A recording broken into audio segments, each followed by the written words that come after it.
Alô, alô Rio de Janeiro, alô, alô Brasil, com que prazer estamos aqui juntinhos de vocês, abrindo mais um programa, antevéspera, por assim dizer, antevéspera do Natal, mas basicamente o último programa até o Natal.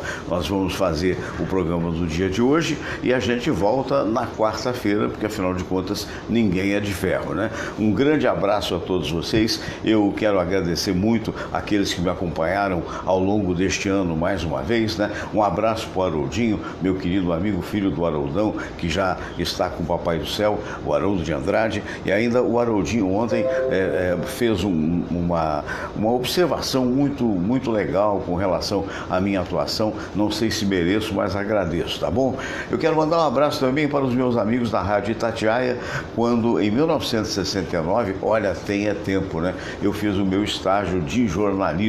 Eu tive a oportunidade de lembrar da Rádio Itatiaia, que hoje está muito mais bonita do que era, já era grande, já era quase um quarteirão, por assim dizer, lá em Minas Gerais, mas hoje está toda moderna. E o Toninho Bondade, que foi da Rádio Globo, ele tem hoje um programa muito interessante também na web, que eu tenho a oportunidade de recomendar. Ele ou esteve ou conseguiu uma gravação mostrando os estúdios da Rádio Itatiaia com toda a modernidade, a Rádio de Minas.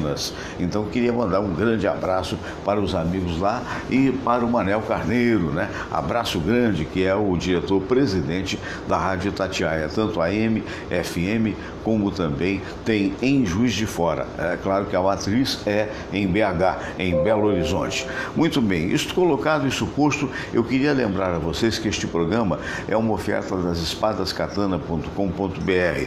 A qualquer momento, a qualquer hora, você pode acessar o site e, acessando o site, você poderá adquirir autênticas espadas samurai vindas do Oriente para qualquer ponto do Brasil. Se você for fora do país, a exemplo do meu amigo Jorge Trigo, lá em Lisboa, a exemplo da Tônia Elizabeth em Miami, se você estiver também, eu acho que o Luiz Augusto Biasi também está em Portugal, não é isso?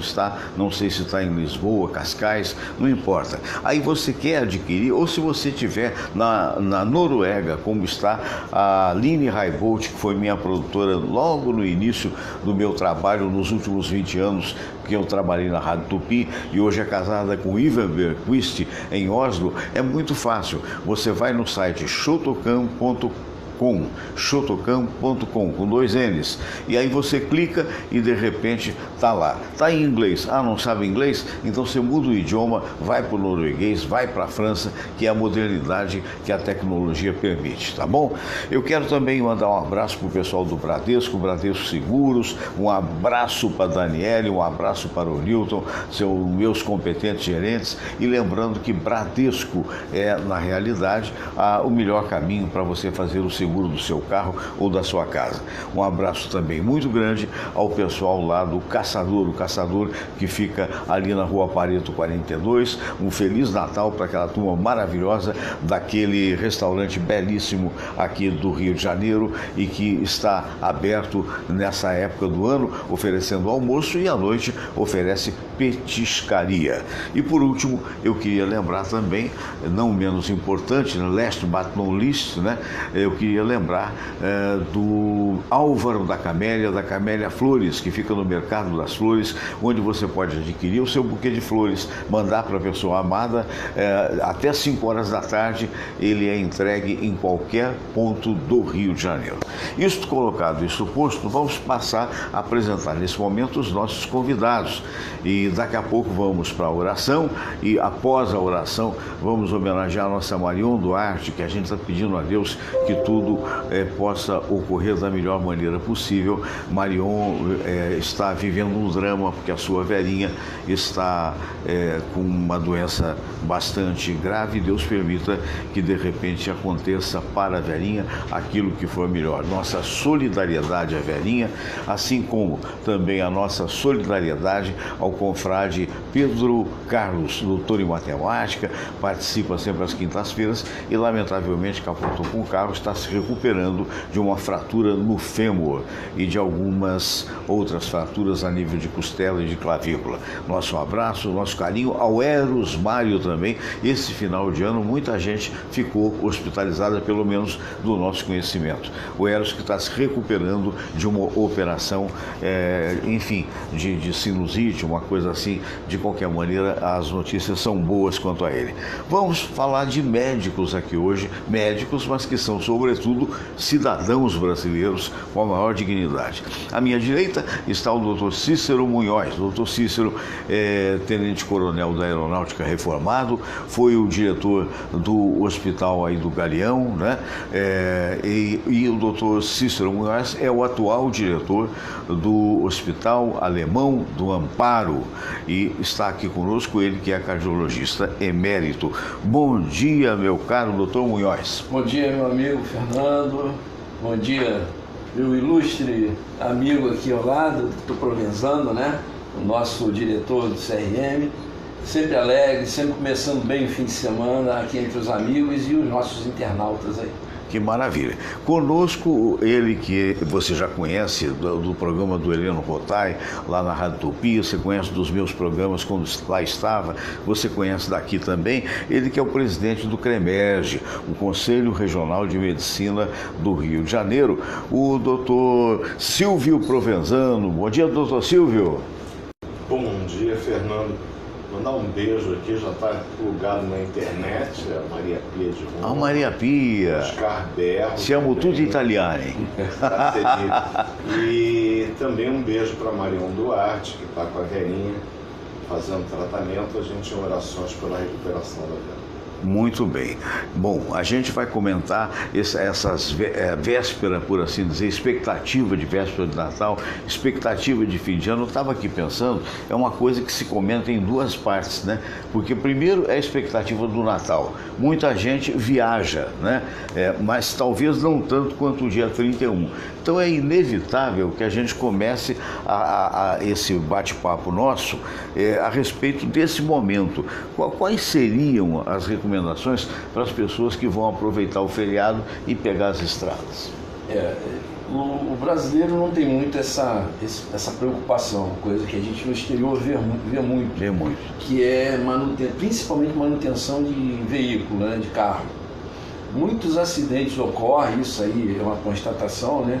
As pesquisas mostram isso, que uma grande parte dos acidentes são por erro do motorista, claro, é abuso, é o carro mal conservado e um problema seríssimo que ainda melhorou, mas ainda não, que é o uso de bebida alcoólica e volante, que não combina de forma nenhuma, né? Uhum. A gente, lá na juventude, a gente ouvia muito isso. Não, quando eu bebo eu fico mais ligado. Fica mais ligado nada. Está provado cientificamente que os seus reflexos diminuem muito quando você ingere bebida alcoólica. E a gente fala em diminuir reflexo, 1 segundo, meio segundo de reflexo diminuído é mais que suficiente para você causar um acidente de proporções enormes. Principalmente quando era uma estrada de grande movimento, aí vem os engavetamentos, essas tragédias que acontecem por causa de um que inadvertidamente ou irresponsavelmente bebeu, pegou o volante.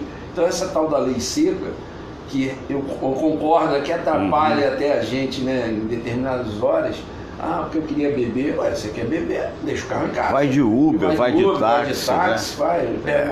Pega uma carona com um amigo que não bebe. Agora, beber e sair dirigindo para realmente é uma irresponsabilidade enorme. Agora, doutor Cícero, tem um outro inimigo também, gente que come muito sai dirigindo, né?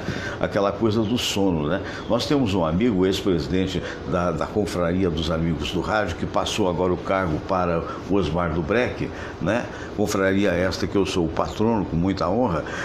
O Fernando, certa feita, vinha de Além Paraíba, sozinho no carro, com sono, meio que fechando as pestanas, quando viu, ele foi parar fora da estrada. A sorte é que não tinha um carro que vinha no sentido contrário e ele caiu numa espécie de uma vala, né? E ele tentou abrir como é que chama? O airbag, né? Ele tentou sair e viu que não tinha saída pelo lado esquerdo, que a porta estava no barranco. Quer dizer, tudo isso pode apavorar um pouco as pessoas que estão às vésperas da viagem, mas eu acho que se faz necessário falar, não? E isso aí que você falou também é muito importante. Não é só a bebida, não. O cansaço também.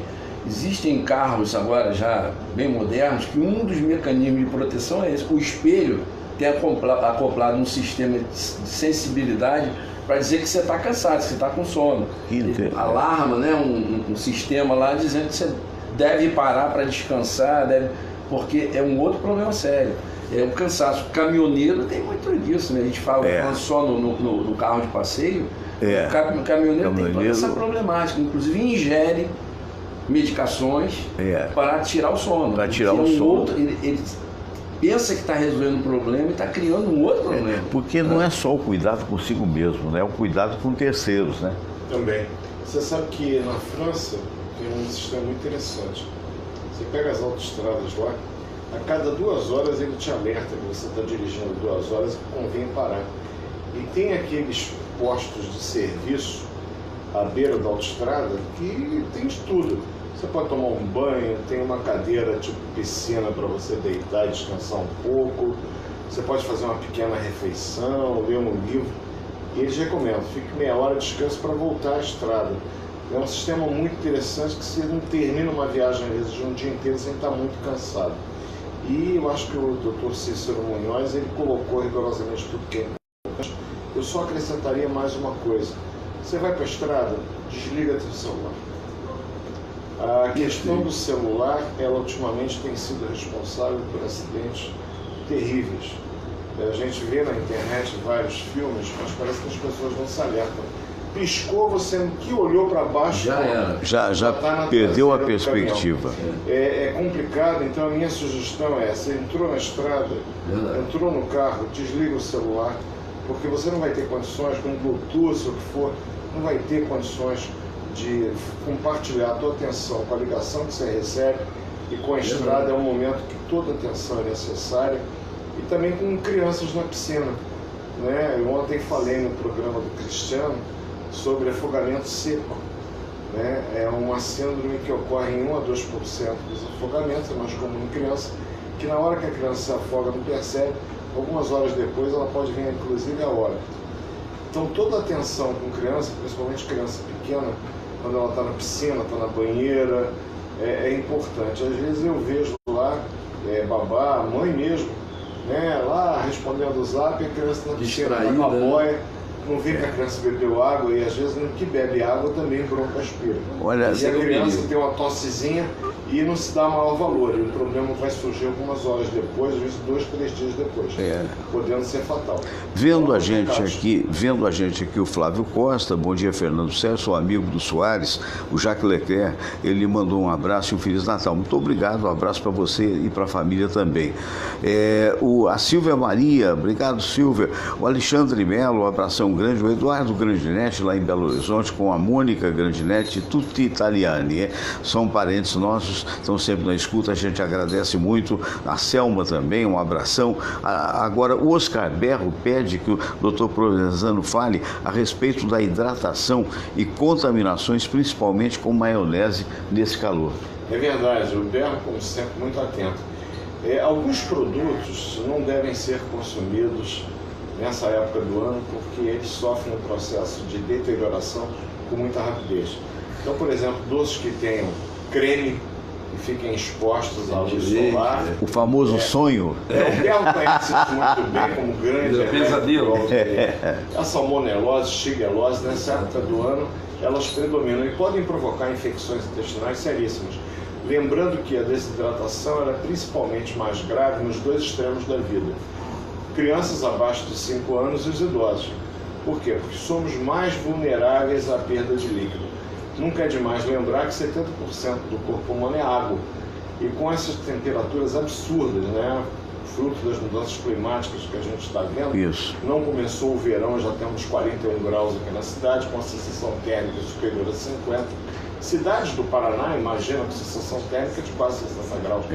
O mundo está virando de cabeça para baixo. Isso aí faz com que você perca muito líquido por conta das trocas de energia e de calor. Beba muito líquido, é fundamental. E até lembrar, né? Chegamos aqui, a Samira atenciosa como sempre, um copo d'água. A gente já se hidratou, certamente ao final do programa, outro copo d'água. É necessário realmente. E no intervalo das bebidas alcoólicas, né, doutor Bruno? Porque bebida alcoólica, ela desidrata. Ela desidrata mais, urina mais. Então, você está tomando a sua cervejinha, toma água também. No intervalo, toma água, exatamente. É porque o álcool, ele bloqueia o hormônio antidiurético, a vasopressina. Esse hormônio ele é importante para concentrar a urina. No que ele está bloqueado, a pessoa urina mais. Eu azar, tomei um chopinho e vou urinar muito, por causa do bloqueio desse hormônio. Urinando mais, transpirando mais, perde mais líquido. E aí, veja bem, no idoso, muitas vezes isso vai se perceber por uma mudança de comportamento, ele fica apático. Isso já é um sinal. E o idoso, principalmente aquele que já está na quarta idade, que a gente chama, ele não pede água, porque a sensibilidade da sede, o reflexo da sede diminuiu muito. Então ele fica quietinho no cantinho dele. Se você tem aquele vovô, aquela vovó dentro de casa, convém a cada hora, 2 horas, no máximo, levar um suquinho, levar uma água, toma. Quando você leva, ele bebe. Se você não levar, ele não vai pedir. Pois é, daqui a pouco a gente vai entrar no assunto da semana, que nós tivemos a oportunidade de comentar ontem aqui. Nós temos com esses amigos aqui, vamos ver se essa amiga dá para pegar aqui. Olha aqui a foto, e temos que fazer uma foto depois do programa, antes dos nossos convidados irem embora.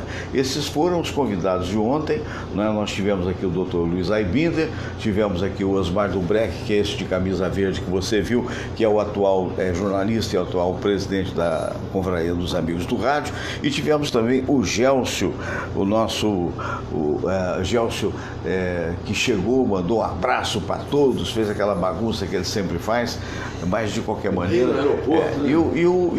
Mostra ele ali, mostra o Todinho, a situação, porque o pessoal pergunta, não mostrou o Todinho por quê? Onde é que está o Todinho? Ele está simplesmente destruindo o pé da árvore, olha lá. Ele gostou do pé da árvore. E aproveitar a tua posição aí, Samira, vamos para a oração, porque do jeito que a coisa vai, o que a gente vai comentar daqui a pouco, só Jesus na causa. Então vamos lá, ao momento da oração, e daqui a pouco a gente volta com os nossos convidados.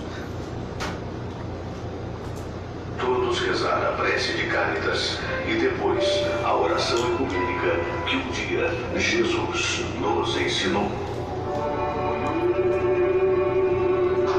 Deus nosso Pai, que sois todo poder e bondade, dai a força àqueles que passam pela provação. Dai a luz àquele que procura a verdade. Põe no coração do homem a compaixão e a caridade. Deus, dai ao viajor a estrela guia, ao aflito a consolação, ao doente o repouso. Pai, dai ao culpado o arrependimento, ao espírito a verdade, à criança o guia, ao órfão o Pai. Senhor, que vossa bondade se estenda sobre tudo que criastes.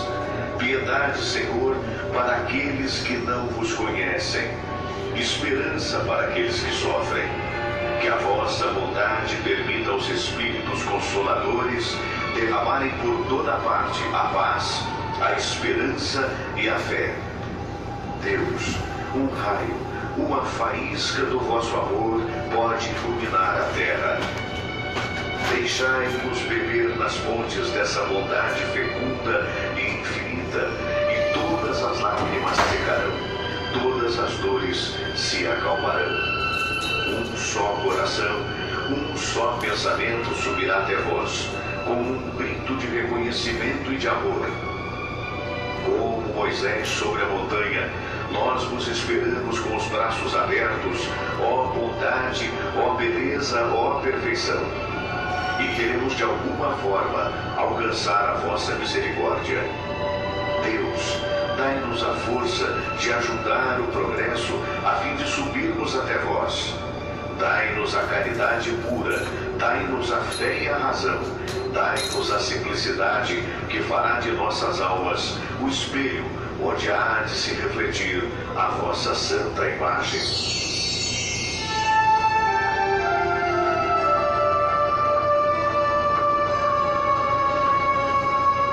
Pai nosso que estais nos céus, santificado seja o vosso nome. Venha a nós o vosso reino. Seja feita a vossa vontade, assim na terra como no céu. O pão nosso de cada dia nos dai hoje. Perdoai, Senhor, as nossas ofensas, assim como nós perdoamos aqueles que nos ofenderam. E não nos deixeis cair em tentação, mas livrai-nos de todo mal. Porque teu é o poder, e tua é a glória, por todo sempre. Amém. É isso aí, meus amigos. Esse momento de oração foi para o Flávio de Oliveira Raposo, para Isaías Nascimento, professor, para o Marlon Jordão Boscarino, nosso querido amigo, hoje operador de áudio lá na Rádio Tupi, para o querido Adelson Alves, que recentemente estivemos com ele lá em Petrópolis. O Adelson, que é um dos grandes comunicadores do rádio brasileiro. Aprendi muito com o Adelson quando lá nos idos dos anos 70 eu fazia noticiário no meio do programa dele, e na realidade a gente prestava bastante atenção nesse verdadeiro mestre da comunicação. Para o Maurício Alonso, para a Libélula Azul, para o Tiago Bandeira, alô Tiago, e para a Jaqueline Cunha, né? A filha dileta do Gélcio Cunha, e também para a Márcia Borges e o Titonelli Fotos e Filmagem. O doutor Hélio José de Mello, lá de Belo Horizonte, pergunta: Fernando, você não vai falar nada do susto que as pessoas que estavam, os passageiros estavam no avião da Latam que ia para Londres e que pousou no Confins, o aeroporto de Confins só tem uma pista, né? E na verdade isso aí interrompeu completamente, mais de 100 voos deixaram de acontecer, agora parece que já normalizou. Que susto, não? Já tomaste algum susto dessa forma, meu caro Munhoz? Em aviação eu já andei muito, né? Fui na aeronáutica, andei em tudo que foi tipo de avião menor ou maior. Mas o maior susto que eu tomei não foi em avião da aeronáutica, foi num avião da Gol, quando eu estava vindo de Curitiba há uns 3 ou 4 anos para cá, atrás. E o avião, qual foi o susto? O avião veio, fez todos os procedimentos de descida, a gente estava praticamente, eu estava na janela, não deu para calcular, mas eu acredito que devia estar uns 10, 15 metros de altura da pista, e ele simplesmente fez um procedimento que chama de arremeter. É um negócio assustador, porque ele bota toda a velocidade no avião e joga o bico para cima, né? O nariz para cima. Esse troço vai cair. E quem está lá, a vibração, porque a potência é total, o avião todo vibra, né? E é justamente essa hora, são as 2 horas mais perigosas. É a aterrissagem e a decolagem, exatamente por causa da potência. É assustador. E a gente ficou, um olha para o outro assim, e a gente não sabe o que está acontecendo, já fica preparando, será que é agora? Você sabe que comigo aconteceu exatamente isso que você está falando? Eu e Samira fomos do Porto a Madrid, que eu ia pegar um avião para o Brasil, para Salvador, enfim, foi agora 2017, por aí. E houve a arremetida. Só que essa aqui, dormindo, ficou. E quando ele arremeteu, deu toda aquela volta longa para esperar outra vez tudo de volta, e aí aterrissou. Mas o que houve? Não houve esse nada. Avião não foi isso. Segundo eu entendi do noticiário, esse avião, na verdade, ele estava com um problema de leitura de instrumentos. Existia uma pane elétrica muito séria, e ele já estava começando a ver nessa pane alguns problemas de controle do avião.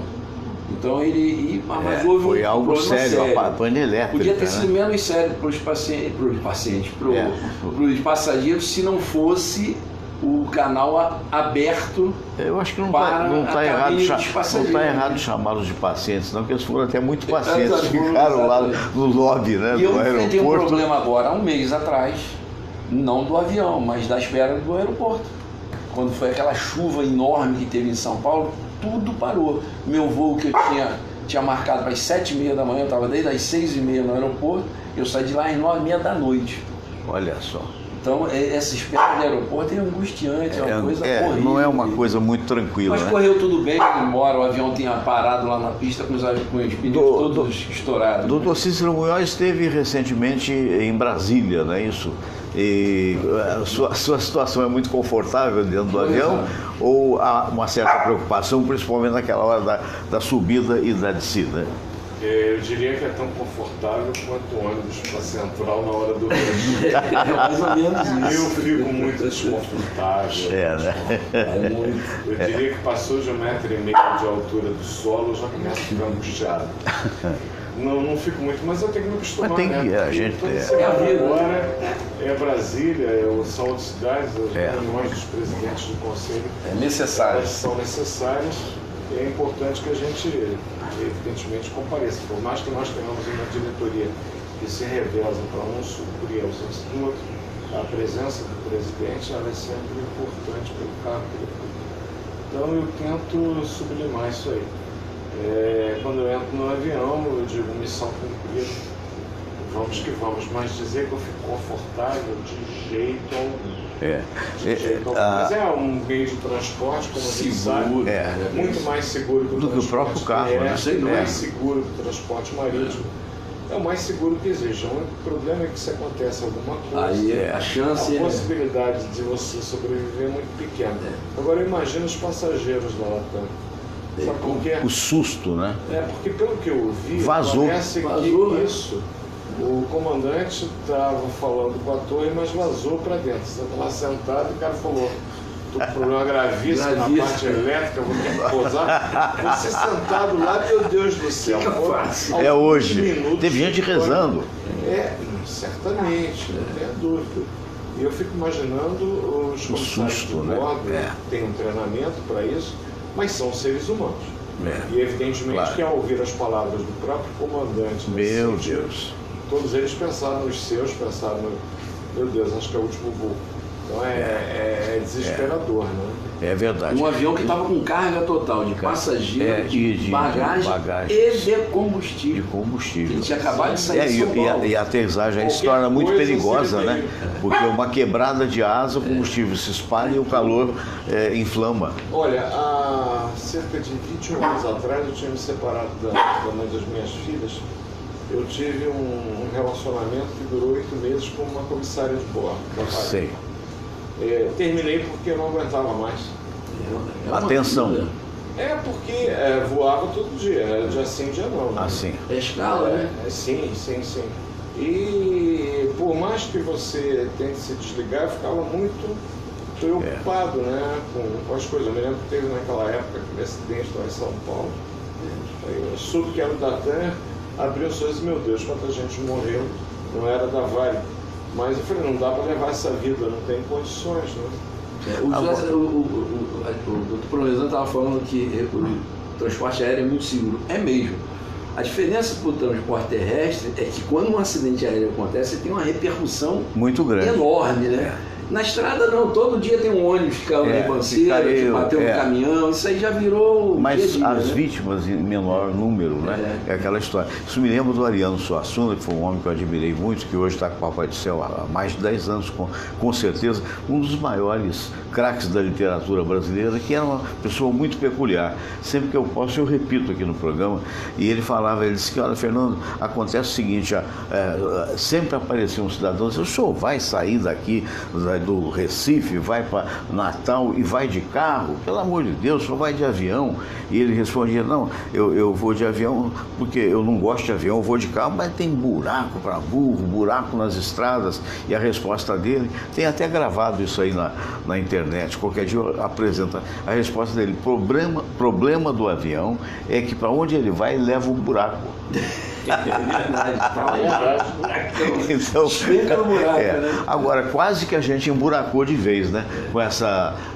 Com esse delírio do ministro Marco Aurélio Melo, que para soltar ia soltar 169 mil. A gente poderia. 179 mil. Fernando, nós poderíamos ter encerrado esse ano sem ter que passar pelo dissabor de ver um ministro do Supremo Tribunal Federal cometeu o ato, eu diria, de pura insanidade de soltar não sei quantas pessoas por conta de favorecer, de repente, uma determinada pessoa. Porque ali houve advogados do ex-presidente Lula, pouco tempo depois do parecer. 48 minutos. Pois é, já estavam com um pedido com 16 folhas escritas, com trechos, inclusive retirados do parecer do Marco Aurélio. É uma questão que isso não resiste à menor análise crítica de uma pessoa com uma inteligência mediana. Como é que eles podem ter acesso a um parecer que tinha 60 páginas, pegar trechos do parecer em 48 minutos e fazer 16 laudas? Claro. É óbvio que o conhecimento era prévio, eu não sou burro, nós não somos burros. Então foi um assinte à inteligência, o que é pior, a dignidade do povo brasileiro. Verdade. Ministro, Sua Excelência Marco Aurélio Mello. Parabéns ao ministro Dias Toffoli, que diante do parecer feito pela Procuradora-Geral da República, a Raquel Dodge, voltou atrás na decisão de Sua Excelência, o ministro do Supremo Tribunal Federal, que se atribuiu um aumento de não sei quantos % no salário, ele e seus pais. Quando nós temos hoje um déficit público imenso. Esse é o tipo de brasileiro que nós temos aqui, e o tom de voz não pode ser diferente. Isso aqui reflete apenas a minha indignação e a vergonha imensa de ser tão brasileiro quanto ele. É verdade. Doutor Munhoz. Eu fico também indignado, eu fico revoltado quando a gente comenta, aí tem uns aventureiros que falam, é porque você gosta do político X, Y. Não, até porque eu acho a Suprema Corte de um país não tem que ter vínculo político. Claro que não. Justiça é claro justiça. Que não. Justiça é para o pobre, para o rico, para o PT, para o PSDB, seja para qualquer partido. A posição desses juízes, ela é contraditória, né? Porque um fala uma coisa diametralmente oposta à outra. Por quê? Porque tem, como está muito na moda se falar, o viés político. Porque se for fazer a coisa dentro da justiça, não haveria nem necessidade de passar por uma vergonha que esse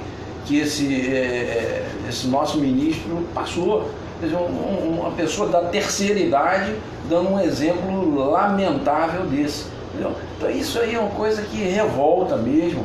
O povo brasileiro já está cansado de ver esse tipo de coisa. Impunidade, né? Impunidade, juiz soltando. Quantos estão na rua aí? Iam soltar mais 170 e tantos mil.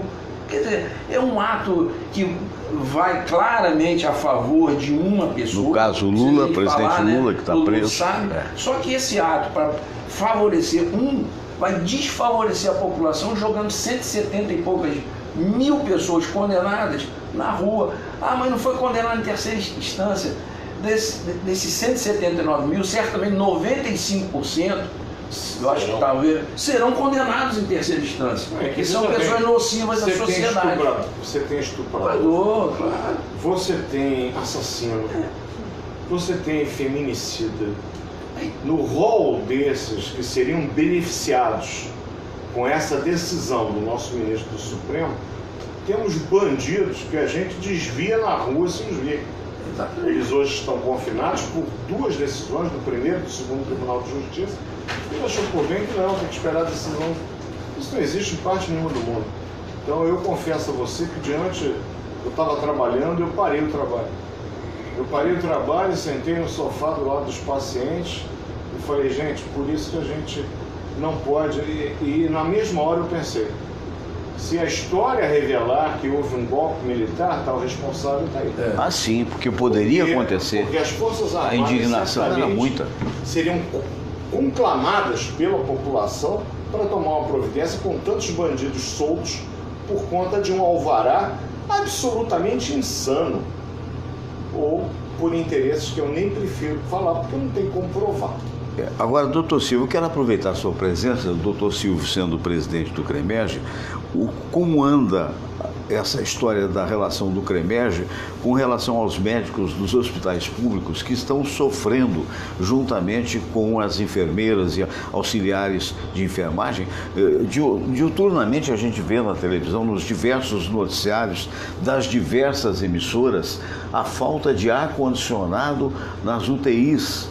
e até a falta de salário em algumas vezes. Eu ainda ontem tive que conceder uma entrevista exatamente sobre isso. O CREMERGE, propriamente, não chegou a ser notificado por nenhum profissional reclamando disso, mas é público e notório, nós temos amigos trabalhando que dizem, olha, é verdade, o CTI está com ar-condicionado pifado, né?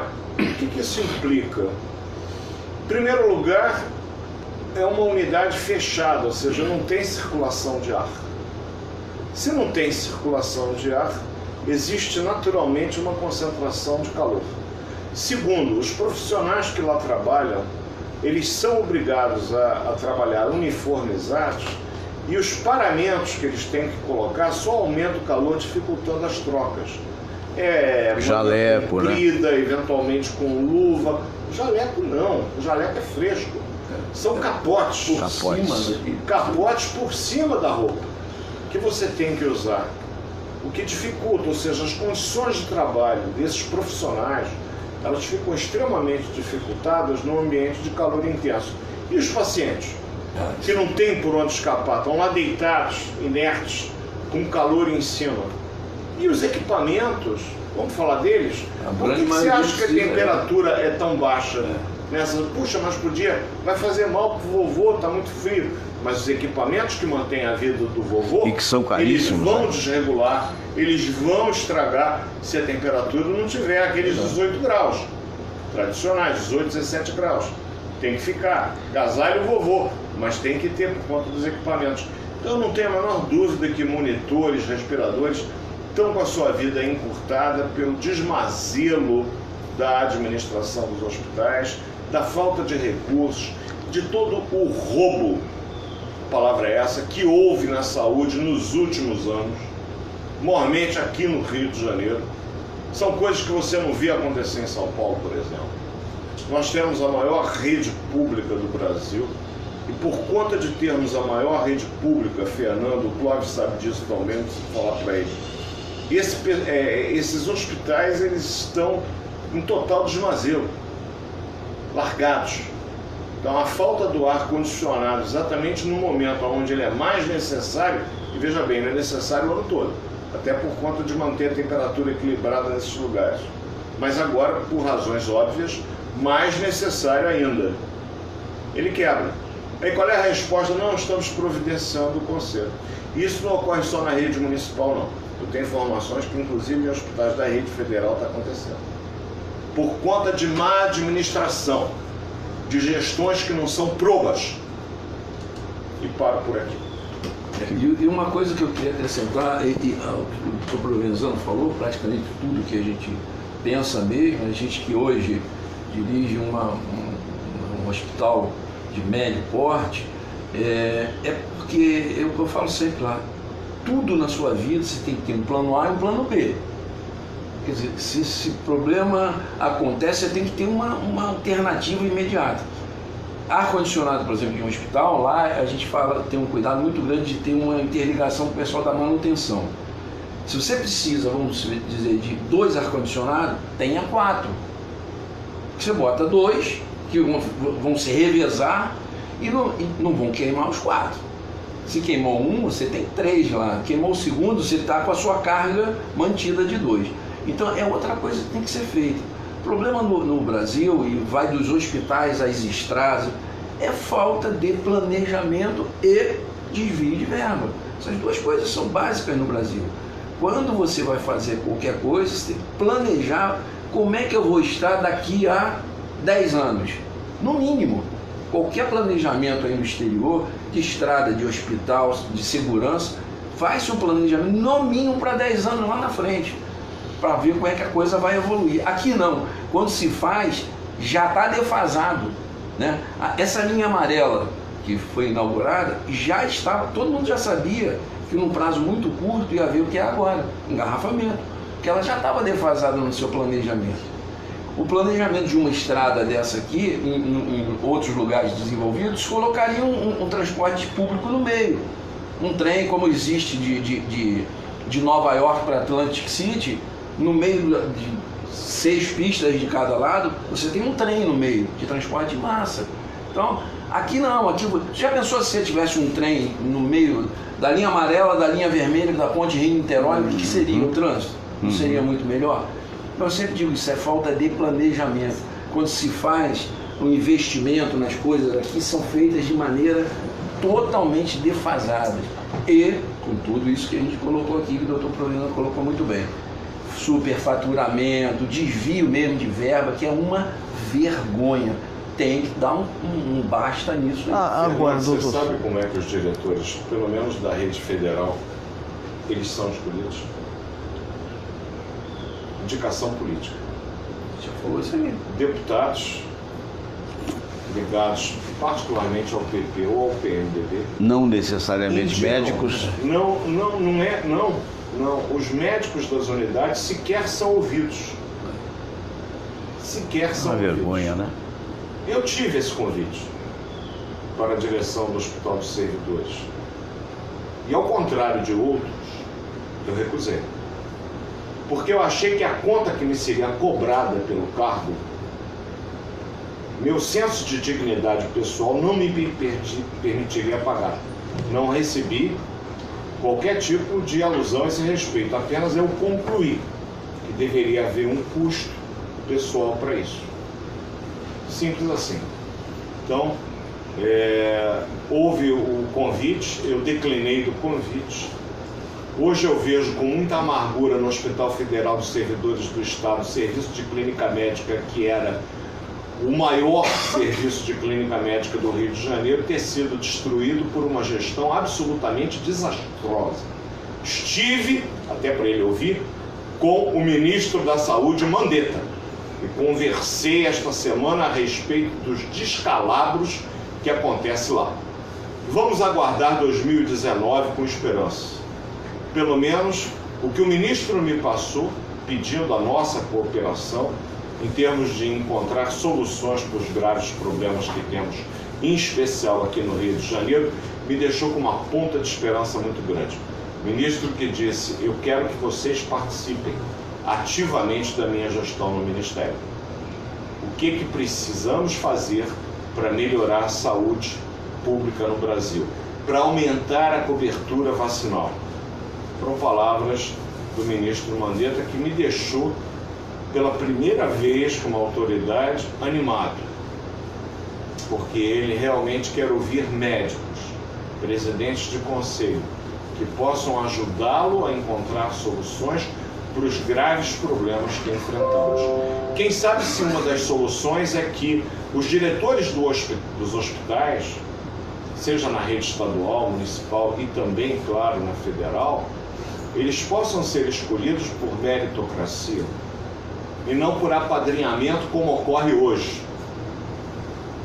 É isso que eu espero para 2019. A esperança é a última que morre, mas o doutor Mandetta, o ministro Mandetta, que vai ser empossado agora em 10 dias, o que ele me disse para nós, presidentes de conselho, anos 23 lá, foi extraordinário, sabe, Fernando? Que bom. Pelo menos foi uma luz no fim do túnel. Vamos aguardar. Que tem que acabar esse negócio de apadrinhamento político, né? Complementando o que o doutor Provenzano falou, é que pode falar o que quiser do presidente eleito, cada um, né? Tem uns que amam, tem outros que odeiam. Ok, eu fico sempre no meio, eu sempre fico na expectativa. Mas eu sou obrigado a reconhecer que, pela primeira vez, eu vejo um ministério ser escolhido sem essa contaminação política. Isso é tão claro que o próprio partido do presidente eleito reclamou que não teve ninguém do partido chamado para ministério. Ele falou: mas eu não estou chamando para ministério partidos, eu estou chamando pessoas que eu acho, que nós achamos que tenham competência. E é claro que eu nem conheço o ministro Mandetta, mas as informações sobre ele são boas. Também não conheci. Uma informação, esse eu posso falar porque ele serviu até na mesma época que eu na aeronáutica, o nosso ministro da tecnologia, um astronauta, o pessoal dos outros países ficam brincando com ele. É um cara extremamente sério, que tem vários cursos, inclusive na NASA, um cara que entende de tecnologia. Se a gente comparar com o ministro da Tecnologia do governo agora, que é esse que está sendo investigado agora de São Paulo. É mais um, né? Então, o cara não sabe nada, a formação dele é de imobiliária, mercado imobiliário. Então, essa coisa tem que acabar, a indicação política, pelo amor de Deus, vamos acordar, gente. Muitos problemas que nós no Brasil enfrentamos, a não utilização da meritocracia para determinados cargos é, na minha opinião, um dos mais importantes. E outra coisa, a gente ter cobranças dos atos que são cometidos pelas pessoas que têm poder. O que foi feito no Rio de Janeiro, no governo Cabral. Meu Deus. Sérgio Cortes, que foi secretário de Saúde, que infelizmente malbaratou a secretaria. Sim, com acordo. No Cabral, no governo do Cabral. Sim, no governo Cabral. Doutor Sérgio Cortes. Não mais doutor. Ah, não? Ele foi cassado. Foi cassado. O CRM dele aqui no Rio de Janeiro foi cassado. Ele, obviamente, tem, como qualquer médico que é cassado em qualquer estado do Brasil, o direito a recorrer, o que certamente ele fará no Conselho Federal de Medicina, mas eu creio que será muito difícil ele conseguir reaver a habilitação dele para médico. Porque, mas ele era ortopedista e diz, e eu tive paciente operado por ele, um bom ortopedista. E daí? Com a caneta ele matou muita gente. Claro. Ele não matou com bisturi, mas com a caneta, com os desvios, com a falta de recursos que deixou pessoas com câncer aguardando um tempo demasiadamente longo para iniciar o tratamento, e exatamente essa demora impediu esses cidadãos de terem alguma possibilidade de alívio, não é nem de cura, de alívio. Quantas pessoas aguardando na fila por uma cirurgia simples de vesícula tiveram uma crise e morreram? Culpa de quê? Do médico que é vagabundo e não quer trabalhar, como costuma se dizer por aí, inclusive, pasme, parte da mídia. Ponto eletrônico para os médicos, é a única categoria com ponto eletrônico. Legislativo não tem ponto eletrônico, judiciário não tem ponto eletrônico. Aonde está a isonomia nesse país? Que tipo de democracia nós estamos criando? Uma nova, certamente uma nova. Eu, quando na direção do Hospital dos Servidores da parte médica, várias vezes eu defendi acabar com essa hipocrisia de botar o dedinho lá. Por quê? Porque o doutor vai lá, alguns, outros funcionários, todos botam, coloca o dedo e vai embora. Por resolver sua vida. No final do dia, depois de resolver a sua vida lá fora, botava o dedo de novo, como se tivessem o dia inteiro trabalhado lá, sem ter feito rigorosamente nada. O que eu propus na época? Produtividade. O doutor Silvio está lá, o que o doutor Silvio tem que fazer? Atender no ambulatório, 8 pacientes no primeiro turno, 8 no segundo. 16 pacientes. O doutor Silvio não atendeu os 16 pacientes, por quê? Porque faltaram 4, ele atendeu 12. Beleza? Não, porque ele não estava lá para atender, então ele não pode receber aquele dia, independentemente de ter assinado o ponto, de ter colocado o dedo. Aí eu te pergunto, aceitaram isso? Não, não aceitaram isso. O doutor está operando, ele tem que parar a cirurgia, descer e colocar o dedo, porque assim determinam os administradores. Olha que absurdo! Que absurdo, né? Que absurdo, Cícero. Isso é um absurdo. Porque se não botar, ele vai perder o ponto. O cara está no meio de uma cirurgia delicada. Para tudo. Olha, gente, está na hora de eu descer, eu tenho que ir lá, eu estou no 11º andar operando, 10º andar operando. Vou lá embaixo botar meu dedinho, aí boto algumas vezes, vou ter que esperar na fila, voltar, me paramentar de novo, voltar para a cirurgia. É ideia de jirico. Isso é maluquice. Não, o doutor está lá, ele tem que fazer 2 procedimentos cirúrgicos por dia. Doutor, cadê a descrição das cirurgias que o senhor fez? Ah, tá aqui. Ótimo. O senhor realmente trabalhou. Agora, botar o dedo, não fazer rigorosamente nada, ficar na rua jogando conversa fora, é isso que consta para o governo brasileiro. Nós temos diversas mazelas no Brasil. Uma delas é a hipocrisia com que assuntos sérios são tratados. Então eu entendo que é muito melhor do que colocar o dedinho, e eu nunca me permiti colocar. Ah, você não está colocando o dedo. Eu falei, eu só boto o dedo onde minha mulher permite. Falei pro dedo, ela disse para não botar aqui nesse aparelho. Agora, você me dá folga, porque aí eu tinha a maior produção de ambulatório do Hospital dos Servidores. Eu não fazia rigorosamente nada, porque eu trabalhava. Nunca tive medo do trabalho. Então atendia até quem não tinha cartão no hospital, porque era atender o povo. Então diz, tem produtividade, você merece o seu salário. E convenhamos, não é um salário ridículo. E aí nós médicos temos uma parcela muito grande de culpa. Que aceitamos isso. Porque aceitamos o nosso salário ser retirado. E as pessoas não têm ideia, mas o salário de um médico hoje na prefeitura é R$ 1.800. Que absurdo. R$ 1.800. É curioso porque a mensalidade de uma boa faculdade de medicina é entre 6 e 8 mil reais. Ou seja, você paga para se formar algo em torno de 7 mil reais na média para ganhar 1.800, 1.700 reais. Aí o que acontece com o médico? Ele entra num concurso e ele passa isso para 24 horas, ele não cumpre 10. Por quê? Porque ele vai ganhar no privado. Eu tive lá pela década de... no início dos anos 2000, eu fiquei um mês no hospital, chamado Hospital de Cardiologia de Miami. Eu fui lá a convite do Dr. Margolis, que estava começando a fazer um estudo sobre angioplastia com laser.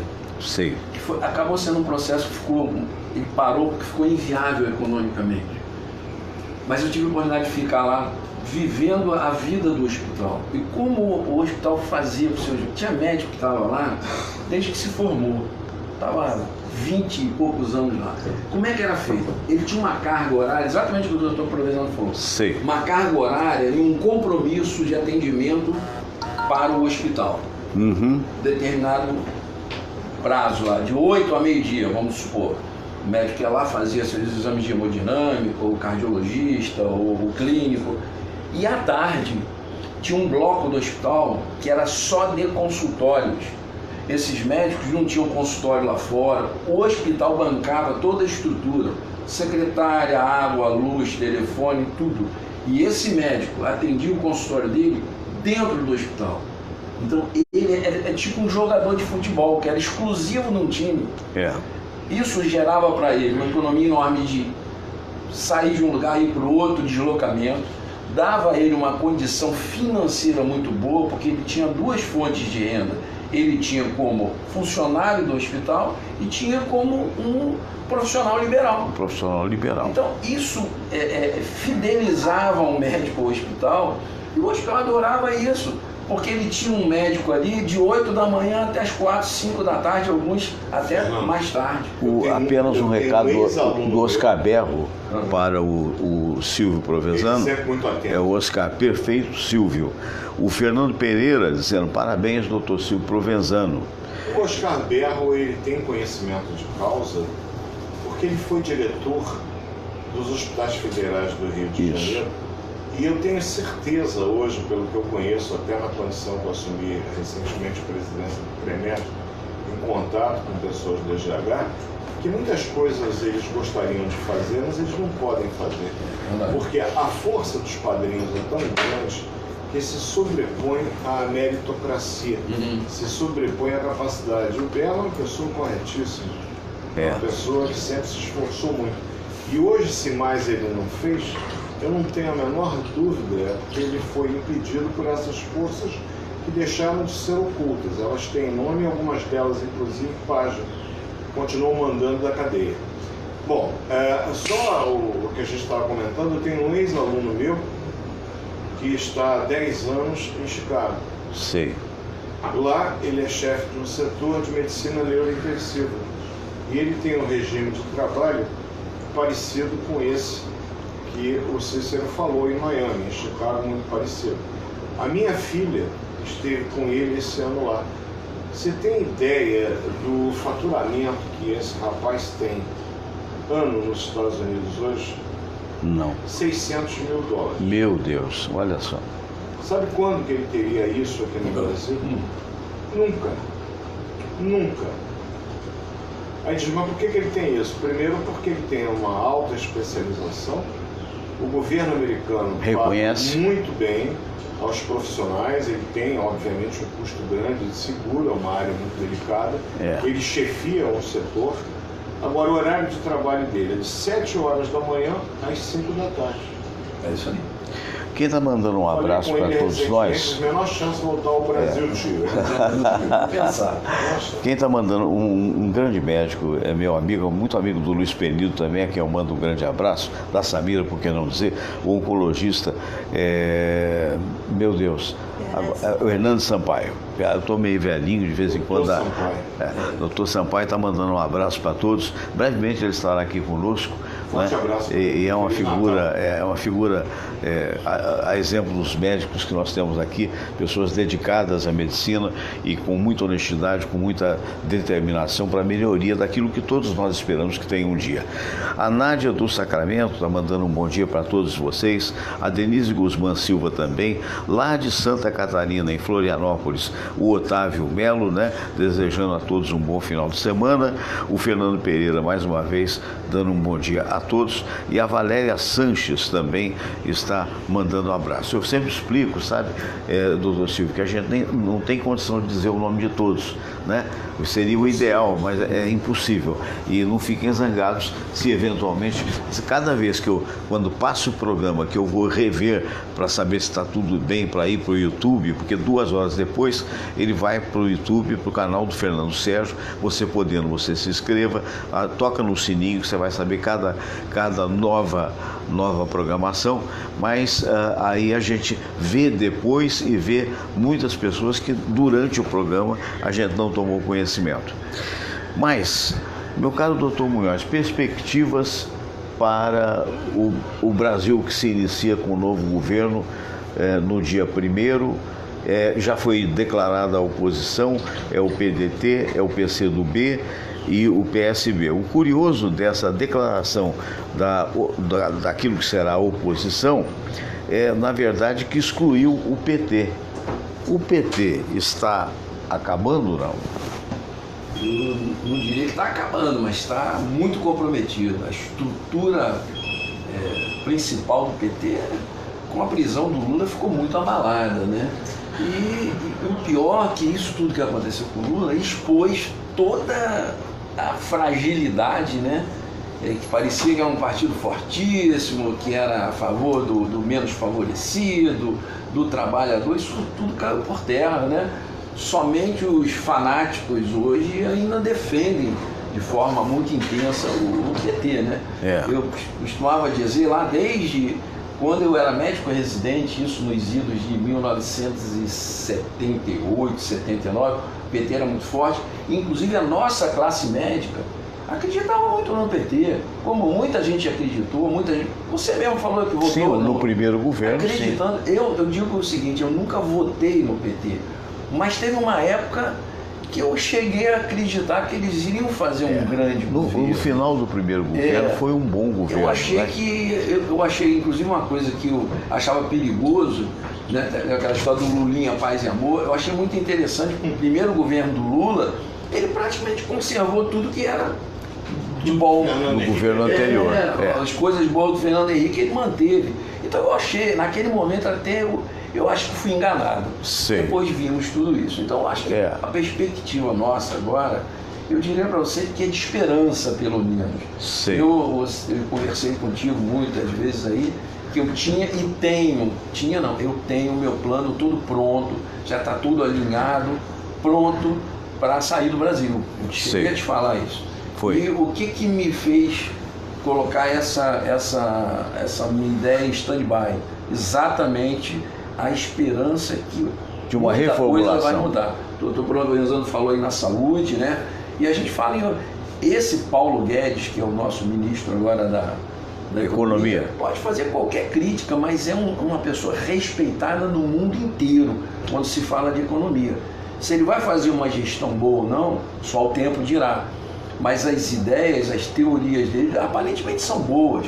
Você não pode querer desenvolvimento do país com taxa de juros do jeito que a gente tem, com desemprego do jeito que a gente tem, com um número de carga tributária absurda que a gente tem, e pior do que isso, a gente já comentou isso aqui.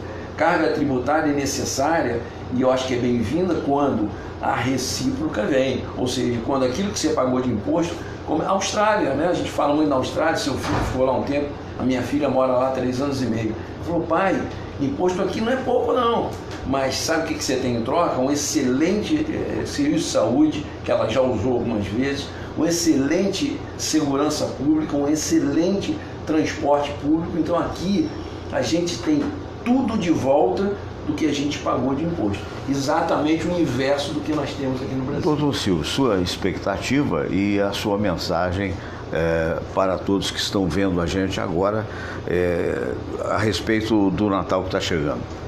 Veja bem, Fernando, 2018 me trouxe algo que eu não busquei e que eu nunca esperei atingir, que foi a presidência do Conselho Regional de Medicina aqui do Estado do Rio de Janeiro. Te confesso que uma honraria, que eu vou me esforçar ao máximo para não decepcionar os meus colegas.